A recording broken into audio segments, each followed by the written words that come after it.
Filipe, obrigada por teres aceito aqui o nosso convite para esta conversa sobre diversidade e inclusão e também espírito de pertença. Portanto, a minha primeira pergunta para ti é: como é que tu vês? O que é para ti isto da diversidade e inclusão? Okay. Para mim, a diversidade e a inclusão está patente no nosso dia-a-dia, não é? Eu acho que cada vez mais estamos aware para aquilo que é a importância do tema da diversidade, que existe, sempre existiu, mas eu acho que agora nós endereçamos-la de forma um bocadinho diferente na nossa sociedade, nas empresas, etc. Para mim, diversidade é existente a vários níveis e nós falamos muito às vezes da diversidade de género, mas nós temos diversidade num conjunto de dimensões muito diferentes. Do ponto de vista da inclusão, falamos exatamente de como é que nós conseguimos olhar esta diversidade, capitalizá-la e que as pessoas sintam que há contextos, e neste caso de trabalho, que vamos falar também, em que as pessoas se sintam seguras para ser elas próprias e de facto terem o sentimento de pertença a essa mesma organização. Sem dúvida. Porque muitas vezes, ou seja, a diversidade acaba por ser, muitas vezes, os números, não é? É o que é fácil de quantificar. Mas muitas vezes a dificuldade está na inclusão, não é? Portanto, como é que efetivamente se cria um contexto, como estavas a falar, de trabalho, mas também pessoal e profissional, em que a pessoa se sinta que pertence, não é? Sente que é bem-vinda. Como é que tu vês este tema? Ou seja, como é que tu, enquanto organização, ou seja, pessoa, não é? Também tentas criar estes contextos de inclusão? Eu vejo isto porque a verdade é que nós nascemos em contextos, nós somos seres de pertença a grupos, não é? E acho que há uma parte em que nós naturalmente, nos diferentes contextos, nós aqui estamos em Portugal, eu trabalho numa empresa que tem uma pegada global, não é? E nós sentimos que todos os nossos mecanismos de educação, formação, etc., nos levam a um conjunto de crenças e de alinhamento que muitas das vezes, teoricamente, são inclusivos, não é? Mas depois deixam pouco espaço a que as pessoas que pensem de forma diferente, estamos às vezes a pensar de pensamento, que tenham interesses completamente diferentes, acabam por se sentir fora ou desenquadradas dessas tais, vamos chamar-lhe guidelines, ou forma como às vezes orientam estes temas. E eu acho que, e bem, para o bem, nós estamos cada vez mais acordados para esta temática. Para mim, acho que é mesmo importante, e antes de falarmos até em organizações, naquilo que é a nossa vida pessoal e social, nós cada vez temos mais atenção e estamos mais aware a esta diversidade, não é? E é uma coisa que não nos é natural, vamos admitir isso, não é? Porque nós temos um conjunto de pressupostos, de princípios, fomos educados desta forma e, portanto, acho que uma primeira parte da importância deste tema é como é que nós criamos awareness e muitas das vezes falamos. Às vezes basta só estarmos a falar sobre estas temáticas, colocarmos em cima da mesa para conseguirmos perceber de um conjunto de questões que estão no nosso inconsciente, não é? E que naturalmente guiam os nossos comportamentos e que muitas vezes nos levam a ser menos inclusivos em muitas das nossas conversas, em muitas das nossas ações e das coisas que nós fazemos. Interessante. Eu recentemente estava a ver um podcast com o Seth Godin, guru do marketing, não é? Mas eu acho que ele dizia uma coisa que se enquadra muito bem nesta conversa, que ele dizia, um dos principais conceitos do marketing é people like us do this, não é? Portanto, as pessoas como nós, não é? Sendo nós podemos nos integrar em vários grupos, fazem determinado tipo de ação. E eu acho muito interessante porque, se nós olhamos para a história das organizações, não é? As pessoas começaram por ser quase autónomos, não é? Em que não traziam o seu eu pessoal para a organização, para termos agora uma situação em que as pessoas, ou cada vez mais, não é? Se calhar não está perfeito, mas cada vez mais levam o seu eu para a organização. Mas é um desafio para as organizações, não é? Como é que tu também, tendo trabalhado em várias empresas diferentes, com culturas diferentes, como é que a cultura da organização se adapta a nós trazemos o nosso eu pessoal, não é? E dentro da organização encontramos as pessoas como nós, não é? Com quem às vezes é uma maioria, outras vezes pode ser uma minoria, mas também como é que se criam contextos em que toda a gente possa realmente ser o que é, não é? Eu acho que ao nível das organizações também houve uma evolução na forma como tu recrutas as pessoas, não é? Tu tinhas muito uma lógica de quase recrutar para o ADN da empresa. E o ADN muitas das vezes era quase recrutar pessoas iguais a nós próprios, não é? E este é um desafio até do ponto de vista de gestão e de liderança, porque é mais fácil tu liderares equipas mais homogéneas. A verdade é que não tens os mesmos resultados do que liderares equipas diversas e, portanto, eu acho que a partir do momento em que as organizações percebem que podem capitalizar esta diversidade, uma exigência maior na liderança, como é evidente, mas podem trazer mais frutos desta diversidade, começaram a ficar muito mais atentas e ter princípios de conseguir gerir esta diversidade. Estavas-me a perguntar como é que as organizações têm adaptado. Eu acho que cada vez mais, por exemplo, no exemplo agora atual da Talkdesk, um dos nossos valores é mesmo diversidade e inclusão. não é? E quando nós olhamos para isto de uma forma muito responsável, na forma como cada um de nós é diferente, temos colaboradores espalhados pelo mundo inteiro, não é? E como naturalmente já serão diferentes. Desde logo, todos diferentes do ponto de vista cultural. Portanto, como é que nós temos práticas imbuídas no nosso dia-a-dia, seja ao nível da comunicação, da formação, da forma como recrutamos, que nos ajuda não só que as pessoas se sintam confortáveis, porque eu acho que o primeiro ponto é como é que sentes que podes ser tu própria na organização. E depois também consegues, nesta partilha e numa lógica mais aberta de comunicação à volta destes temas, tu também encontras, noutras partes do mundo, etc., pessoas que são mais similares a ti, nos interesses, nas opções, nos backgrounds, etc. E, portanto, também muita lógica, às vezes criamos os Special Interest Groups ou ERGs, como nós te criamos na Talkdesk. Neste caso, ajudam também a que tu tenhas esse sentimento de pertença, que há pessoas que estão a pensar temas muito similares aos teus, que fizeram opções ou que têm opções muito similares às tuas. E isto realmente traz também a segurança psicológica, que eu acho que é fundamental para que as pessoas, de facto, consigam, como tu dizias, sentir-se elas próprias e trazerem o seu eu para o trabalho da mesma forma como querem trazer para o contexto familiar, social ou outros. Porque eu acho que falaste aí um ponto, e um bocadinho atrás, que eu acho que é muito importante, não é? Porque eu acho que as organizações perceberam que a diversidade traz melhor performance, mas a diversidade também traz, às vezes, mais conflito, não é? Traz mais desconforto, apesar de depois podemos ter mais conforto mais à frente, mas numa fase inicial, não é? Temos mais discussão, mais conflito, visões diferentes. Como é que se faz a transição de uma mentalidade de somos todos iguais e vamos sempre em frente e é sempre a correr para uma situação em que, ok, já somos todos diferentes e esse conflito é bom?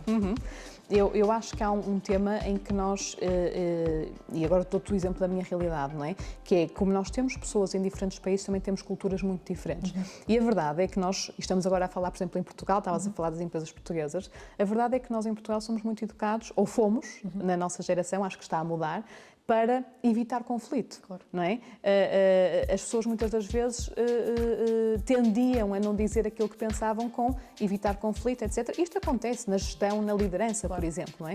E eu acho que cada vez mais este também desafio de tu estares a trabalhar com pessoas muito diferentes de outras culturas e muitas vezes que também agitam as águas, e é importante, acabam por criar esta nova necessidade, que é, ok, nós falamos na diversidade, falamos sempre na saúde mental, que também estamos a falar de diversidade a esse nível, por exemplo, as pessoas dizerem, ok, está ok que eu consiga estar num grupo de pessoas e sinta conforto suficiente, por exemplo, para partilhar que eu tenho uma doença mental, por exemplo, ou que eu tenho uma situação em que é normal que eu esteja a vivenciar um momento, por exemplo, de maior vulnerabilidade.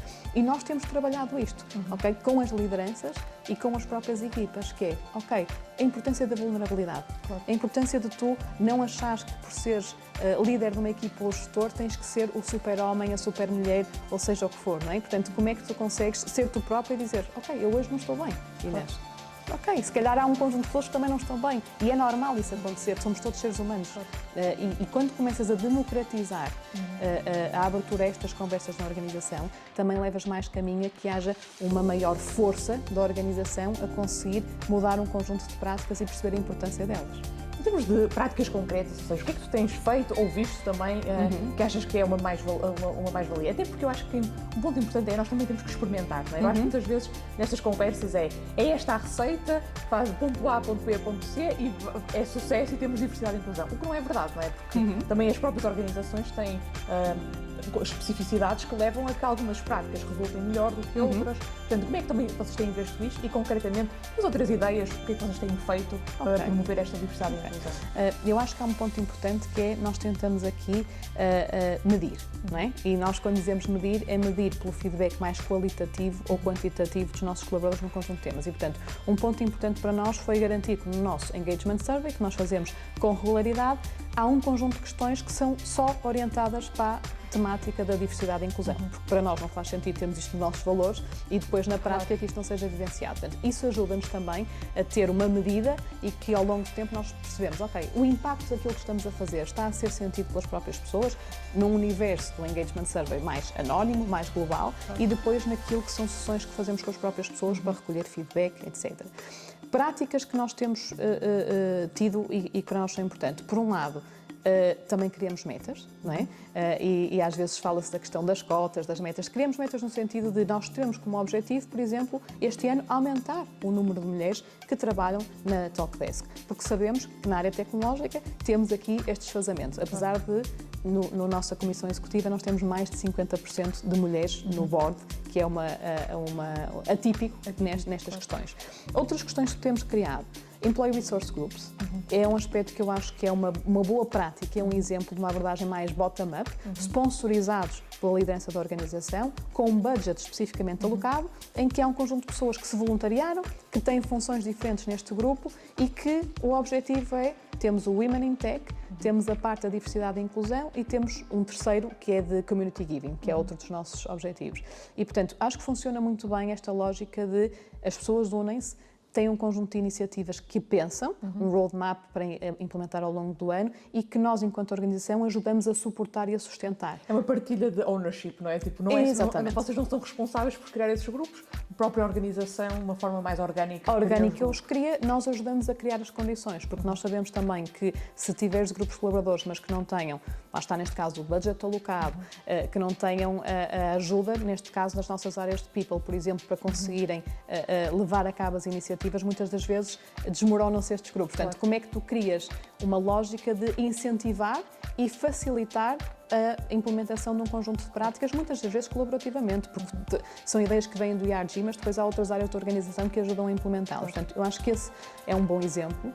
Temos trabalhado muito as questões da formação, ok, para as lideranças ou para as pessoas, e este é um tema que eu acho que tem que ser tema de conversa. E, portanto, o que é que nós fazemos? Criamos as DNY Talks, por exemplo, em que às vezes temos oradores externos que vêm falar, outras vezes temos os nossos próprios colaboradores que falam sobre as suas circunstâncias e acho que é muito importante isto, que é o sentimento total de pertença que nós falávamos. Quando tu vês um colega a falar abertamente sobre um tema que te toca, é interessante, porque nos dias seguintes tu vês a criar-se um grupo específico, nós vemos no Slack, etc. Neste caso nós estamos a trabalhar remotamente, a dizer assim, opa, um conjunto de pessoas que se identificou e, portanto, ganha força também. As histórias pessoais também são muito mais ricas, já não é... Porque eu acho que todos nós gostamos de racionalizar com números, não é? E eu pessoalmente adoro números porque acho que me dão uma visão muito boa. Mas a verdade é que as histórias do vizinho do lado, não é? As histórias do nosso colega acabam por nos marcar de uma forma que realmente depois nos levam, se calhar, mais à ação de qualquer número e qualquer... Sem dúvida. Eu acho que o número acaba por ser... Deves, enquanto organização, ter números mais quase que a medir o resultado no sentido. Conseguimos perceber que estamos a impactar e no sentido certo, mas a verdade é que se eu te disser qual é o nosso maior sentimento de realização nestes temas, é quando tens uma talk deste género, uma round table, em que vês os próprios colaboradores, e a número de colaboradores que participam, não só como oradores, mas como participantes neste tipo de talks. O efeito que isto tem no final das pessoas começarem no chat a dizerem eu também me identifico, eu também passei por isto, etc. E é muito interessante, porque tu, quando estás a organizar, por exemplo, o momento seguinte, tens uma série de pessoas que são logo são voluntários a dizer eu gostava de partilhar a minha história. Eu sentia que não tinha espaço, mas eu quero partilhar a minha história. E temos bons exemplos disso, não só de partilha de histórias, como as pessoas sentirem que é um ambiente seguro, por exemplo, para assumirem um conjunto de coisas e que sentem, e nós recentemente tivemos uma talk de uma colaboradora nossa que estava a discutir exatamente que sentiu um contexto favorável na sua equipa, etc., para conseguir assumir um conjunto de questões muito pessoais. Okay? E disse, um tema difícil de explicar e que eu aceito que seja difícil de compreender para algumas pessoas, mas houve total abertura na equipa, mas eu quero compreender-te melhor. Como é que eu te posso suportar? E isto é interessante e eu acho que é daquilo que é mais gratificante no dia-a-dia para este tal sentimento. Sim, é isso, eu acho que vai além da inclusão, não é? Tipo, temos a diversidade, temos a inclusão, depois temos o espírito de pertença, não é? E as pessoas sentirem-se esse conforto. Eu há uns anos atrás vi uma talk do Simon Sinek que ele dizia, ele falava o que é isto de liderança, não é? E ele dizia, a liderança é criar o contexto para as pessoas com quem estamos a trabalhar poderem fazer o melhor trabalho possível. E fazer o melhor trabalho possível, elas serem elas próprias, trazerem todo o seu eu, não é? Eu concordo com o Seth Godin que diz que não quer que as pessoas sejam autênticas todos os dias, a toda a hora, não é? Porque ele diz que quando a gente vai ser operado não quer que o cirurgião traga a sua autenticidade, queremos que ele faça o melhor trabalho. Mas acho que é um equilíbrio importante, não é? De criação do contexto certo, não é? Para as pessoas se sentirem à vontade para partilhar, para serem elas mesmas, para depois, e porque assim tornam-se melhores profissionais, porque sentem-se mais confortáveis. Porque nós não somos, mais uma vez, nós não somos autónomos, não é? Se nós não deixamos o pessoal em casa e levamos só o profissional para o trabalho, agora tentamos sempre em casa, não é? Portanto, isso ainda é mais visível. Em termos de, quando olhas para startups que estão numa fase, ou seja, muito inicial, muitas vezes é muito mais confortável fazer como estavas a falar há pouco, não é? Contratar pessoas que são iguais a nós, não é? Porque nós, numa fase de startup, queremos andar rápido. Como é que tu vês isso? Ou seja, o que é que eventualmente as startups podem fazer também desde o início? Ou seja, pequenas coisinhas que podem fazer, que possam começar logo do início a ter aqui um papel ao nível da diversidade e inclusão? Eu acho que, de facto, uma primeira parte, e startups e outras maiores, como nós, quer dizer, que tu ainda tens muito caminho a percorrer aqui. Claro. Eu acho só o facto de este ser um tema que se coloca em cima da mesa e que há a oportunidade de se conversar de uma forma intencionalizada, não é? Ajuda. E isso não é preciso muito investimento financeiro, claro. É um investimento de tempo e da bondade das pessoas de terem conversas intencionalizadas sobre o tema. Muitas das vezes também a oportunidade de convidar as pessoas de fora que tenham outras experiências e que venham agitar as águas, não é? E muitas das vezes nós, e numa startup, estás a dizer, nós queremos ir rápido, mas estamos todos focados e muito alinhados num tema. Se calhar alguma ideia que venha diferente e que possa agitar as águas ajuda-nos também a ter pelo menos um impacto diferente naquilo que é o resultado. E depois acho que naquilo que é a construção de equipas, e particularmente em startups, que são poucas pessoas, é aquilo que estavas a dizer, nós tendemos a dizer que é mais fácil contratarmos pessoas iguais a nós. É verdade, as pessoas estão todas alinhadas, são mais acríticas, se calhar, em alguns pontos, porque todos estão a pensar da mesma forma. Mas, efetivamente, quando nós temos ainda menos gente no contexto, nós temos uma oportunidade que tem que ser mais bem capitalizada para que nós conseguimos ter melhores resultados. E, portanto, eu acho que um ponto muito importante quando estás a constituir equipas, e particularmente em startups, é dizer assim, ok, como é que nós mapeamos? Estamos a falar de backgrounds, de skills, de competências, de valores, de forma de estar. Como é que nós mapeamos a equipa que temos e percebemos, criticamente e de uma forma mais proativa, o que é que nos está aqui a faltar? Claro. Okay? Nós temos, se calhar, aquela pessoa aqui em cima da mesa que questiona sempre. É importante nós termos uma pessoa que questione sempre. Também é importante que nós não temos só pessoas que questionem sempre, porque há uma certa altura que é preciso implementar e alinhar. Portanto, eu acho que há uma parte muito de mapeamento das equipas que temos e tentar proativamente pensar o que é que nos está a faltar, okay? Para esta diversidade, e agora estou a falar até de pensamento, de background, etc., que eu acho que é um ponto fundamental. Existe pouco dinheiro, existe só tempo e, de facto, abertura para as pessoas conversarem sobre como é que nós somos e o que é que pode ser feito diferente. Eu acho uma coisa muito importante, ou seja, este tema da diversidade e inclusão está incluído na questão da cultura da organização, não é? Que é uma coisa que eu acho que quando as empresas começam é a última coisa que se pensa, não é? Porque há tantas outras prioridades, não é? Na matriz Eisenhower esta é importante, ok, mas é não urgente, não é? Portanto, raramente se lá chega, quando há tantos focos para apagar. Mas quando se fala com founders de startups, se calhar maiores, não é? Já com 500 pessoas e mais, acho que muitas vezes o que se diz é, se calhar, eu gostava de ter investido mais na cultura da organização. Porque a verdade é que a cultura, obviamente que vai se transformando e vai evoluindo, mas a forma como, os valores que estavas a falar, não é? Os valores que se definem à partida, a forma de trabalhar, vai influenciar muito o que vem a seguir, não é? E, portanto, esse tema da diversidade e inclusão, estando incluído logo neste início, é super importante, não é? E é aquilo que nós dizemos, não é? Nós temos, às vezes as nossas agendas falam por nós, não é? Têm vida própria, não é? E é a mesma coisa para tudo na nossa vida, que é, ou tu crias tempo para uma coisa que se calhar vais ter um pequeno investimento agora, mas vais beber os frutos no futuro, e claramente esse é um exemplo daquilo que é a cultura organizacional, ou depois tu estás já a gerir o porta-aviões, mas tens que estar a tentar garantir as bases e os pilares, não é? E claramente vai estar, porque mais vale parares um bocadinho mais e conseguires criar esta tal cultura, este alinhamento, etc. E o alinhamento, eu não digo de serem todos iguais, alinhamento na perspectiva de nós sabemos para onde é que queremos ir, e sabemos o que é que podemos ter na equipa e quem é que faz o contributo diferente para as coisas, ganhamos claramente mais à frente. Claro, claro. É isso, é definir, tornar isto uma prioridade e depois garantir que se vai construindo sobre isso, não é?